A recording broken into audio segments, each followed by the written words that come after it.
Bonjour à tous, bonjour les amis, bienvenue sur mes chaînes. La commission électorale de l'Africa Foot travaille. La commission électorale de l'Africa Foot a sorti un communiqué. N'en déplaise à certaines personnes. On va lire le communiqué et derrière, nous allons apporter notre petite analyse, ce que nous pensons. On va dire ce qu'on pense. Communiqué électoral, communiqué numéro 3, barre FECAFOOT, barre CE, barre PDT, barre 2025.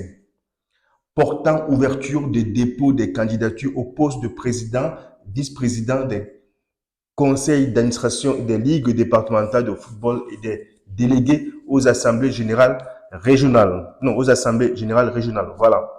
La commission électorale informe les personnes intéressées que les candidatures au poste de président, de premier vice-président et de deuxième vice-président des conseils d'administration des ligues départementales de football et des délégués de la ligue départementale aux assemblées générales des ligues régionales de football seront reçus à compter de la date de publication du présent communiqué.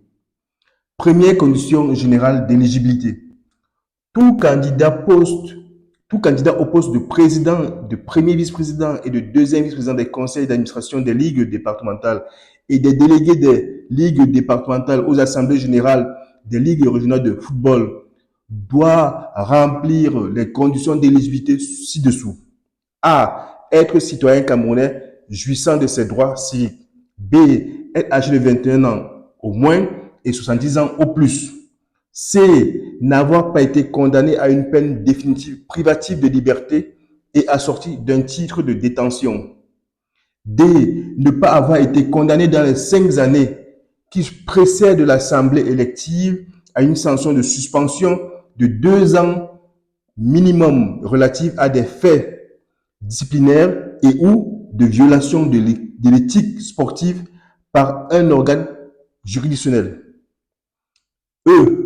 Avoir joué un rôle actif dans le football en qualité de promoteur d'une équipe ou d'une école de football, joueur ou ancien joueur officiel de ligue, entraîneur, arbitre, médecin sportif, officiel d'un club de football, journaliste sportif. 2. Constitution des dossiers de candidature. Le dossier de candidature au poste de président, de premier vice-président, de deuxième vice-président des conseils d'administration des ligues départementales et délégué des ligues départementales aux assemblées générales des ligues régionales de football comprend 2 points. Attendez, on va chercher la deuxième page.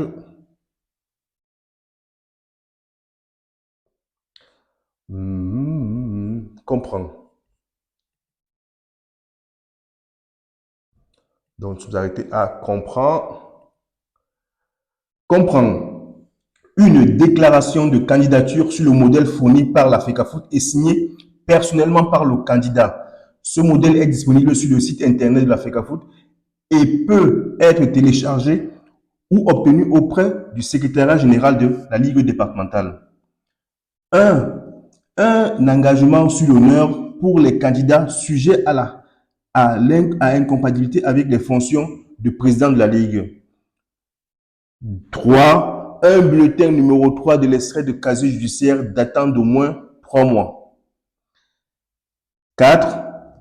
5 lettres de parrainage de délégués de l'Assemblée générale de la Ligue départementale pour les candidats au poste de président et de vice-président du conseil d'administration. 5. Un curriculum vitae sportif reprenant les adresses utiles du candidat, téléphone et adresse mail. Ce curriculum d'une équipe ou d'une école de football, joueur ou ancien joueur officiel de ligue, entraîneur, arbitre, médecin sportif, officiel d'un club de football, journaliste sportif, durant les 4 années ayant précédé le dépôt de sa candidature. 6. Une copie légalisée de la carte nationale d'identité. 7. Un questionnaire d'intégrité sur le modèle émis par la FECAFOOT, renseigné et dûment signé par le candidat au poste de président. Les dossiers en 2 exemplaires, l'original et une copie, seront reçus au secrétariat général de la FECAFOOT contre délivrance d'un récépissé récapitulant les pièces déposées au plus tard le 23 août 2025.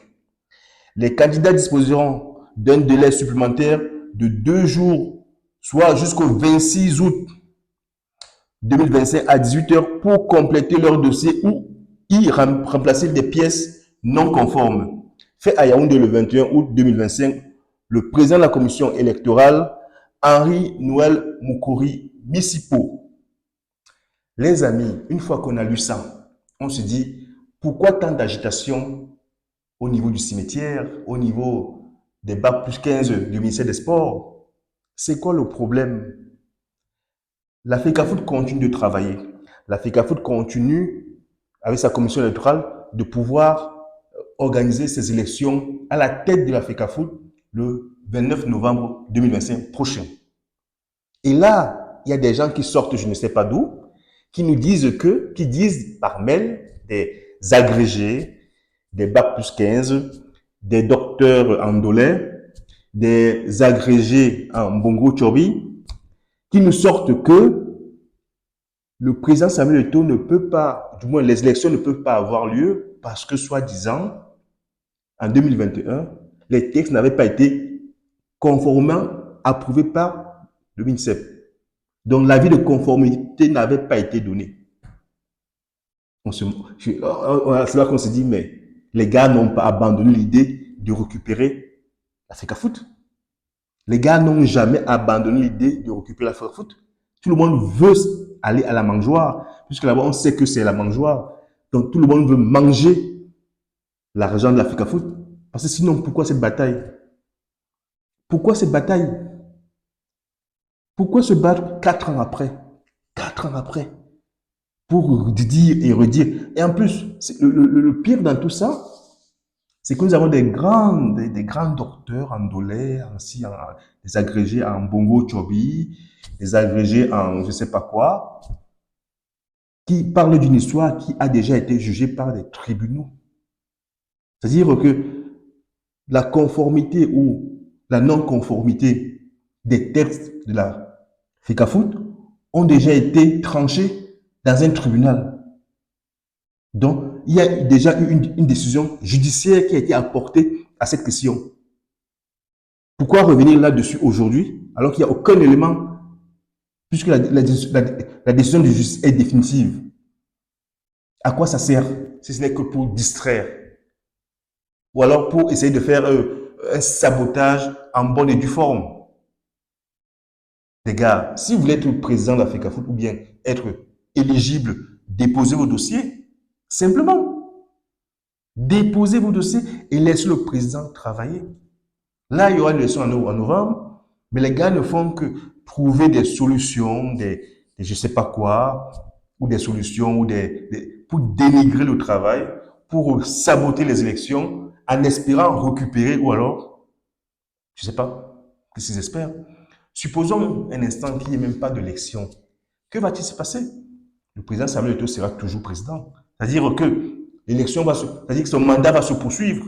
S'il est empêché d'organiser de nouvelles élections, son mandat va se poursuivre. C'est logique. Si on veut faire des élections et que vous nous empêchez de faire des élections, qu'est-ce qu'on fait? On laisse courir le mandat. Donc, il sera président à vie.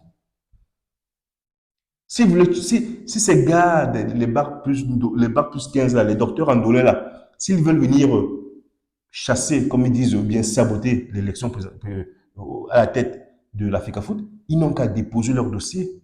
Ils n'ont qu'à être candidats. Pas d'utiliser des proxys ou d'utiliser des gens de gauche à droite, de faire valoir qu'ils se présentent eux-mêmes comme candidats à la tête de la fédération et qu'ils aillent challenger le leader. Le leader de la FECAFOOT, c'est le président Samuel Eto'o. Déposez vos candidatures, soyez candidat et allez challenger le leader. Après, on verra le résultat. Pourquoi saboter une élection qui va remplacer quelqu'un à la tête d'une fédération? Pourquoi? Si la personne ne vous convient pas, allez déposer vos candidatures et challenger la personne. C'est simple. Les amis, pendant que la commission électorale, comme je viens de lire, poursuit son travail, il y en a qui ne dorment plus la nuit et qui viennent saboter. Laissez en commentaire vos avis. Bon courage. Et nous, on attend la fin parce qu'on sait que il y aura des élections en novembre. Coûte que vaille, il y aura des élections. Qu'ils montent, qu'ils descendent, ils vont sauf qu'à l'air. Il y aura des élections. Ciao.